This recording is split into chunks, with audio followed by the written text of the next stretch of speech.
तो हेलो बच्चों, कैसे हो आप लोग। आशा करता हूँ कि आप अच्छे होगे और स्वस्थ होगे। तो इससे पहले वाले सेशन में हमने ये पढ़ा था कि जो भी हमारा लेंज लो था वो कब बनता है, और जो भी हमारा ईएमएफ है लेंज लो के हिसाब से वो कब बनता है, जब हम फ्लक्स में चेंज करते हैं। और फ्लक्स में चेंज करने के 3 तरीके हैं। सबसे पहला मैग्नेटिक फील्ड चेंज करना, दूसरा एरिया चेंज करना, और तीसरा एंगल चेंज करना। तो हम इन तीनों को लाइन वाइज पढ़ेंगे और इसके ऊपर न्यूमेरिकल्स भी करेंगे और डेरिवेशन भी प्रूफ करेंगे। तो हम जो सबसे पहला हम ले रहे हैं वो क्या ले रहे हैं, मोशनल ईएमएफ। इसमें हम क्या चेंज करते हैं, एरिया। क्या चेंज करते हैं, एरिया। तो जब हम देखो इस पूरे चैप्टर नंबर 6 में है ना, ये बहुत आसान चैप्टर है, इसका डेरिवेशन भी बहुत ही आसान है। क्यों? क्योंकि केवल हमें एक ही फॉर्मूला याद करना है और उसी फॉर्मूले में थोड़ी मैथमेटिकल कैलकुलेशंस करके उसका एक्सप्रेशन निकालना है। बस हमें इसमें पढ़ने के लिए केवल 2 ही फॉर्मूले चाहिए। पहला फॉर्मूला क्या था कि जो फैराडे वाला फॉर्मूला था, E = माइनस का delta phi upon delta T, है ना। ये तो पढ़ा था ना हमने कि जब हम फ्लक्स में चेंज करेंगे, जब हम जितना हम फ्लक्स में चेंज करेंगे उतना हमारा ईएमएफ बनेगा, और फ्लक्स में चेंज कुछ ना कुछ टाइम तो लेगा। तो ई का फॉर्मूला क्या बनता है, माइनस का डेल फाई अपॉन डेल्टा, ठीक है ना। दूसरा फॉर्मूला हमने क्या पढ़ा था कि जो हमारा फ्लक्स का फॉर्मूला होता है वो क्या होता है, BA इंटू कोस थीटा। क्या होता है, BA इंटू कोस थीटा। ये तो पढ़ा था, ठीक है ना। अब देखो इन दोनों फॉर्मूले की हेल्प से अब हम ये वाला डेरिवेशन करेंगे जिसका नाम है मोशनल ईएमएफ। तो ध्यान से सुनना। देखो क्या हो रहा है कि मेरे पास एक कोइल है, ये वाली इस तरीके की, ठीक है ना। ये जो इसके ऊपर ए भी एक आर्म है, ये मूवेबल आर्म है। मूवेबल का मतलब इसको मैं कहीं भी मूव करवा सकता हूँ, ऐसे लेके ऐसे स्लाइड करके इसके ऊपर, ठीक है ना। तो अगर मैं इसको मूव करवा सकता हूँ तो इसके एरिया पे जो ये कोइल है क्या इफेक्ट पड़ा होगा। देखो जैसे मान लो कि ये कोइल थी, ऐसे करके पहले ये वाली कोइल इस वाली जगह पे थी, ये वाली आर्म जिसका नाम है AB और ये CD। तो इसमें जो एरिया बना रखा है क्लोज, तो वो ये वाला एरिया है नहीं, कौन सा है, AB और CD, ये वाला एरिया। अब मैंने क्या काम करा, दूसरे वाले केस में मैं इसको उठा के कहा गया इस वाले पॉइंट पे लिया, ठीक है ना। और यहां से यहां लाने में मेरी वेलोसिटी कितनी थी, V। कितनी थी, V। तो इसका नया एरिया क्या हो गया होगा, पुराना एरिया A1 और नया एरिया क्या हो गया होगा, A2। तो कहने का मतलब A2 क्या हो गया, यहां से लेके यहां तक, और A1 क्या हो गया, यहां से लेके यहां तक। तो चेंज इन एरिया कितना हुआ होगा,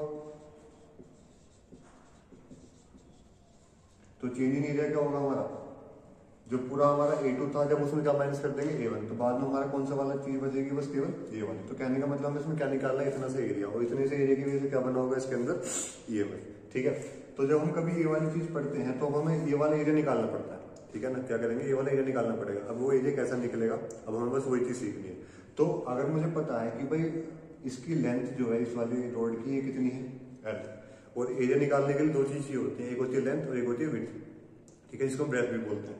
तो अगर मेरे पास लेंथ है और मुझे ब्रेथ निकालनी है इसकी, अब वो कैसे निकलेगी, बस मुझे इतना पता है कि इसकी वेलोसिटी V है, इतना पता है इसकी वेलोसिटी क्या है, V। तो वहां से हमने फॉर्मूला पढ़ा होगा क्या कि जो हमारा डिस्टेंस होता है वो क्या होता है, स्पीड इनटू टाइम। क्या होता है, स्पीड इनटू टाइम।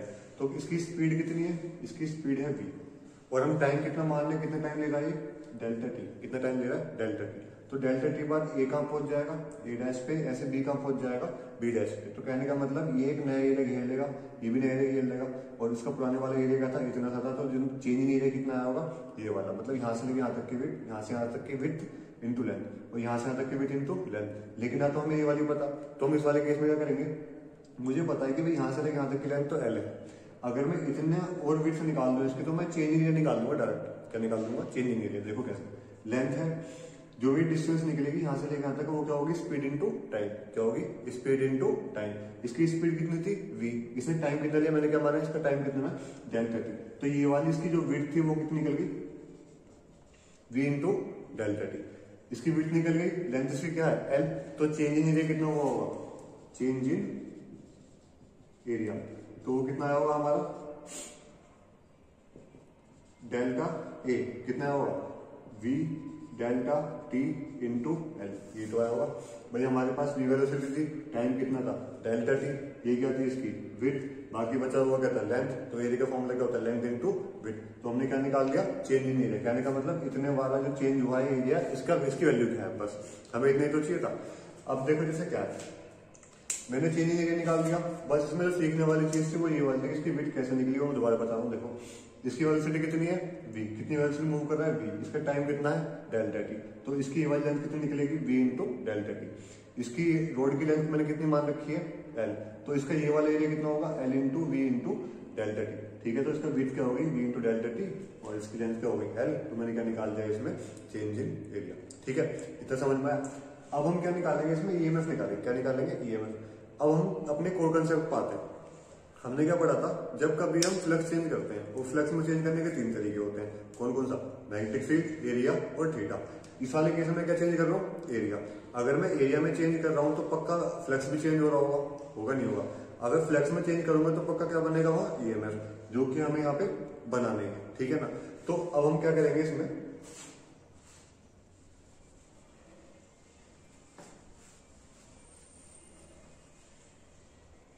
ठीक है देखो अब मुझे पता है जो मेरा फ्लक्स चेंज हो रहा है डेल्टा फाई, वो बी पे तो डिपेंड कर नहीं रहा, वो किस पे डिपेंड कर रहा है एरिया पे। तो डेल्टा किसके साथ आएगा एरिया के साथ, ना ही वो कोस थीटा पे डिपेंड कर रहा। क्यों, क्योंकि कोस थीटा की वैल्यू कितनी है 1 क्यों है देखो, थीटा का मतलब angle between area and magnetic field. Area क्या है इसका नीचे की तरफ या फिर ऊपर की तरफ, और इसका मैग्नेटिक फील्ड कहाँ जा रहा है अंदर की तरफ। भाई इस वाले मैग्नेटिक फील्ड में वाली कोई लगी हो तो मैग्नेटिक फील्ड का है हमारा अंदर की तरफ, और एरिया अंदर की तरफ होगा क्या होगा बाहर की तरफ। अगर अंदर की तरफ हुआ तो एंगल कितना हो गया, थीटा की वैल्यू कितनी आ गई 0।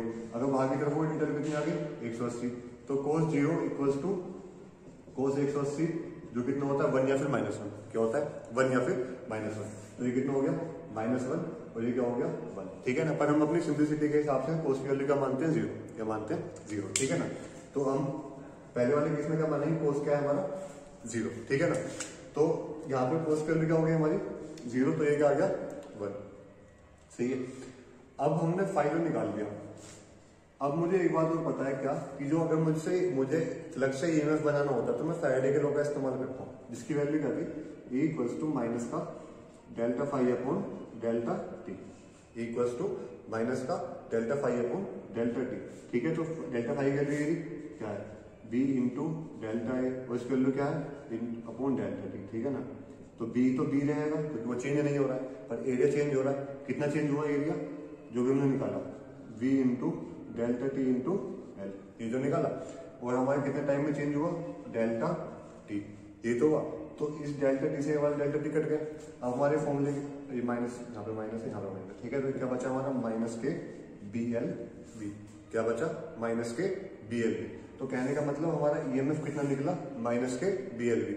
इसका मतलब इसके अंदर ईएमएफ कितना बना होगा माइनस के बी एल वी।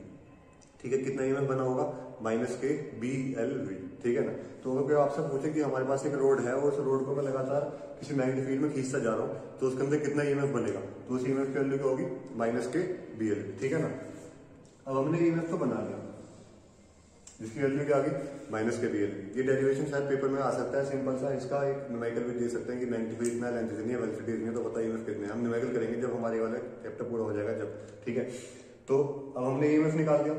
अब हम इसका करंट भी तो निकाल सकते हैं। करंट कैसे निकाल सकते हैं देखो, अब मुझे पता है जो आई की वैल्यू होती है वो क्या होती है ई अपॉन आर। क्या होती है ई अपॉन आर, यहाँ पे आर का मतलब क्या होता है रेजिस्टेंस, क्या होता है रेजिस्टेंस। ठीक है ना, ई मेरे पास है, आर वाई में कुछ ना कुछ तो होगा ही, तो क्या हो गया माइनस के B L V upon R. तो आई की वैल्यू निकाल दी मैंने, आई कितना आ गया माइनस के B L V upon R. E निकाल लिया, आई निकाल लिया। क्या मैं इसमें वो चीज भी निकाल सकता हूँ इन सबके अलावा, बताओ क्या क्या निकल सकती है। ठीक है, देखो आई निकल गया और ई निकल गया। अच्छा, आई की डायरेक्शन क्या होगी देखो, आई की डायरेक्शन के लिए हम किसी का इस्तेमाल करेंगे लेफ्ट हैंड फ्लेमिंग्स रूल। इसके हिसाब से क्या होता है, इसको बोलते हैं ए बी और सी। क्या बोलते हैं ए बी एंड सी। तो ए का मतलब फोर्स, बी का मतलब मैग्नेटिक फील्ड और सी का मतलब करंट। तो ए का मतलब फोर्स, बी का मतलब मैग्नेटिक फील्ड, सी का मतलब करंट। ठीक है ना, तो अब इस वाले वायर में करंट किस तरफ होगा हमें इस बात की भी जरूरत होगी, क्योंकि फिर इसके हिसाब से हम इसके ऊपर फोर्स भी तो निकालेंगे। तो जो हमारे फोर्स का फॉर्मूला बनेगा वो क्या बनेगा F equals to I L B sine theta. तो जो हमारे F का फॉर्मूला क्या बनेगा, आई की वैल्यू कितनी है माइनस के B L V upon R, और एल की वैल्यू एल है, बी की वैल्यू बी है, साइन कितना हो गया 90, साइन 90 क्या हो गया 1। ठीक है, तो क्या बन गया माइनस के B square L square V upon R. तो एक इसकी वैल्यू निकल गई मेरे फोर्स की, कि इस पे कितना फोर्स लग रहा होगा। ठीक है, हमने क्या निकाला करंट, हमने क्या निकाला ईएमएफ, हमने क्या निकाल दिया फोर्स, ठीक है ना।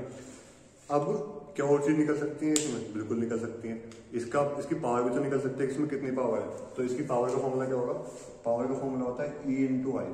क्या होता है, E इंटू आई। तो E की वैल्यू कितनी है ये ली, और I की वैल्यू कितनी है ये ली, तो माइनस के BLV, और ये क्या हो गया माइनस के BLV अपॉन R। तो इसका फॉर्मूला क्या बना पावर का लगे, चलो मैं लिख देता हूँ। पावर का फॉर्मूला क्या बना, B into B B square, L into L square, V into V square upon R। और माइनस से माइनस क्या हो गया प्लस, तो किसकी वैल्यू आ गई पावर। तो एक हल्के से ईएमएफ ने क्या क्या निकाल दिया, करंट निकाल दिया, फोर्स निकाल दिया और पावर निकाल दी, ठीक है ना। तो ये चीज पढ़ने बहुत जरूरी है कि वो हमसे कुछ भी पूछ सकता है कि what is the value of this and what is the value of this, ठीक है ना। अच्छा, अब इसके अलावा हम इसमें